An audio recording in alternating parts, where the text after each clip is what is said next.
Assalamualaikum warahmatullahi wabarakatuh. Jumpa lagi, kita bincang tentang Steve Fit. Kita lanjut yang kemarin ya, kayaknya masih terpotong tuh. Kita lanjut, thinking ya. Thinking bagaimana mencapai makom spiritual yang paling tinggi lewat pintu majelis taklim.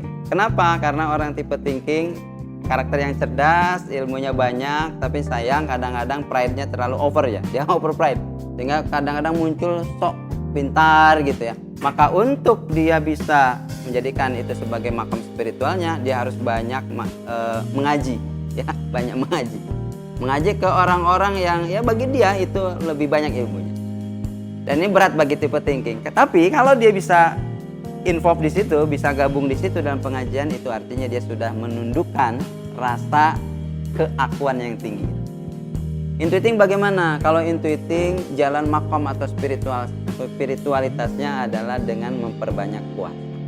Kenapa memperbanyak puasa? Karena dari segi karakter tubuh, orang intuiting ini punya usus yang panjang. Artinya apa? Dia mudah lapar, habis makan, waduh lapar lagi, makan lapar.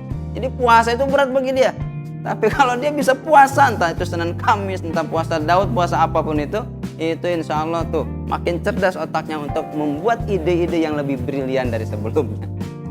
Feeling gimana feeling? Kalau feeling biasanya dia mood swinger, maka supaya dia moodnya tetap on the track, supaya dia tidak mudah tersinggung dan tidak menyinggung orang lain, empatinya yang menebar adalah empati yang tinggi. Mau nggak mau dia harus melakukan sebuah ritual yang biasanya dilakukan oleh Bilal. Bilal ini suaranya melengking, suaranya tinggi, enak didengar, banyak orang suka terhadap Bilal. Apa itu? Dawamul wudu. Batal wudu lagi, batal wudu lagi. Itu berdawamul wudu. Sehingga kalau sudah batal wudu dia akan dijaga malaikat, sehingga hatinya akan selalu bersih. Kalau hatinya sudah bersih, insya Allah mudah menangkap sinyal-sinyal dari lain. Insting apa kalau insting? Kalau insting silaturahim. Silaturahim itu apa? Ketemu orang, tanya-tanya sebentar, selesai. Itu cukup bagi insting. Ketemu orang, tanya-tanya sebentar, selesai. Karena ternyata tipe insting ini adalah tipe yang mudah bergaul, mudah diterima. Temannya banyak, tapi sahabatnya sedikit. Apa artinya? Dia tipe yang naif. Dia temannya banyak, tapi kalau bicara tentang personal, dia sudah tidak begitu nyaman. Maka dia teman sebatas teman, tapi bukan sahabat. Nah, saudara-saudara, teman-teman sekalian, disaudarain ya. Kemudian bagaimana cara melakukan self development? Bagi sensing yang dia karakternya adalah sensorik, maka dia perlu melatih 5 indranya tersebut. Dengan cara apa? Melakukan praktis. Para peneliti mengatakan kalau kita ingin melakukan sebuah self development, maka kita harus melakukan deliberate practice. Apa itu deliberate practice? Adalah latihan terstruktur, terukur. Maka kita perlu mencari pelatih, coach, mentor. Untuk apa? Untuk bisa mengawasi kita. Karena kalau kita sendirian kadang-kadang baru sekali lari, udah capek, udah malas, udah hilang, nggak konsisten. Tapi kalau ada instrukturnya, dia akan mecut tuh. Ayo lakukan ini, ayo lakukan itu.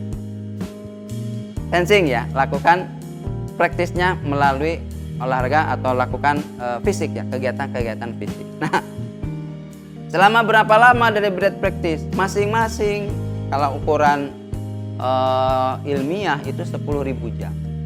Jadi ibaratnya kalau kita pengen sukses selama 10 tahun yang akan datang, 10.000 jam dari sekarang itu kira-kira 10 tahun itu kita akan sukses. Tapi suksesnya ini kalau sudah testifin, sukses berdasarkan karpet merah masing-masing. Nah, ini yang kadang-kadang kita tidak perhatikan. Banyak orang pengen belajar A, pengen belajar B, ikut pelatihan A, ikut pelatihan B. Udah ngikutin gaya mentornya, udah ngikutin gaya trenernya. Sama persis. Tapi kok keberhasilannya berbeda? Bisa jadi gayanya, karakternya yang berbeda.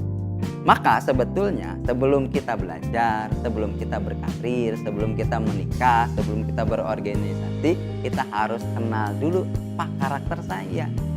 Sehingga kita bisa mendesain sukses path-nya sesuai dengan karakter kita masing-masing. Sensing berbeda sukses path-nya dengan thinking berbeda dengan insting dan seterusnya. Jadi untuk mendesain karakter kita, kesuksesan kita perlu awali dulu dengan tahu karakter kita masing-masing. Apakah saya sensing, thinking, intuiting, feeling atau insting. Setelah itu baru lakukan mapping. Kita 10 tahun yang akan datang mau jadi apa, pengen seperti apa. Kalau itu sudah dilakukan, kemudian konsisten melakukan deliberate practice selama 10.000 jam. Insya Allah kita tidak akan tertukar. Kenapa? Karena jalur kesuksesan itu sudah ada masing-masing. Dan itu sebetulnya menjadi panggilan jiwa. Passion. Kenapa? Karena sebetulnya kalau kita kolerasikan, sensing, thinking, intuiting, feeling, dan insting itu sebetulnya sumbernya dari DNA. Jadi bicara Stephen, kita sedang bicara DNA. Sensing lebih dominan adeninnya, thinking guaninnya, intuiting sitosinnya, kemudian feeling timinnya, dan insting adalah RNA yang mengikat DNA. Maka kalau kita bicara Stephen ini, kita akan bisa tahu bagaimana kita mendudukkan setiap orang dan bisa berkontribusi terhadap peradaban di dunia. Bagaimana tidak? Sensing bisa berkontribusi lewat pengalamannya, thinking lewat pemikirannya, intuiting lewat ide-ide kreatifnya, feeling lewat bagaimana dia membangun chemistry yang baik, bersosialisasi, membangun sosial ya yang bagus. Kalau insting, dia bisa melakukan dan meramu itu semua menjadi sesuatu yang pas. Nah, sahabat-sahabat, pertanyaannya, sudahkah Anda tes Stephen? Kalau belum, maka Anda harus segera tes Stephen dulu sebelum Anda salah jalan. Salah jalan, salah organisasi, salah pilih karir, salah jurusan. Dan uniknya tes Stephen hanya sekali seumur hidup. Kenapa? Karena walaupun diulang berkali-kali hasilnya tetap akan sama.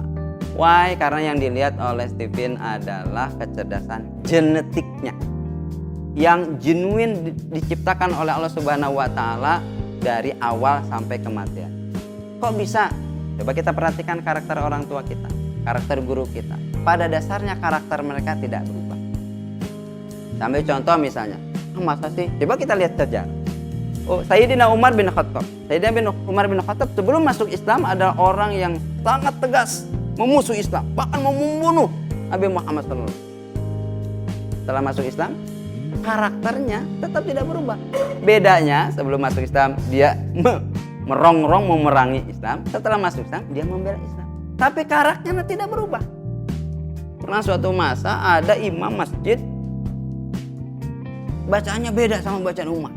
Ditarik bajunya, digeser badannya, bilang ayo kita lapor ke Rasul. Gaya pendekatannya tentu berbeda. Kalau yang menemukan adalah Abu Bakar As-Siddiq. Abu Bakar adalah tipe yang lemah lembut, ya, mudah terenyuh. Bahkan Sayyidah Aisyah radhiyallahu anha selalu mengatakan, jangan jadikan bapak saya jadi imam masjid, jadi imam sholat. Kenapa? Karena baru baca sedikit udah nangis, baca sedikit udah nangis. Ini karakter, teman-teman. Nah, karakter pada umumnya tidak akan berubah dari mulai lahir sampai lahir kembali, sampai mati maksudnya. Dia tidak akan berubah. Maka kalau Anda belum tahu siapa diri Anda sesungguhnya, Anda harus tahu. Karena ulama mengatakan man arafa nafsahu arafa rabbahu. Siapa yang tahu karakter dirinya, dia akan kenal dengan Tuhan. Wa fil ardi ayatul lil muqinin wa fi anfusikum. Di muka bumi ini ada tanda-tanda kebesaran yang Maha Kuasa. Wa fi anfusikum, dan dalam dirimu sendiri. Pada akhirnya teman-teman sekalian, kita harus berkontribusi. Kontribusi yang diperintahkan adalah i'malu ala makanatikum. Berbuatlah sesuai dengan makanat. Apa itu makanat? Makanat adalah kondisi terbaik kita. Apa kondisi terbaik kita? Talent kita, kelebihan kita, karakter kita. Kata teman-teman yang belum tes Stephen dulu, sehingga kita bisa mappingkan karakternya dan success path-nya sesuai dengan karakternya. Insya Allah kita menjadi khalifah di muka bumi sesuai dengan ketentuan dan tujuan dari diciptakannya kita oleh Allah Subhanahu wa taala. Kita akan ketemu lagi di sesi berikutnya. Stay tune. Jangan lupa. Assalamualaikum warahmatullahi wabarakatuh.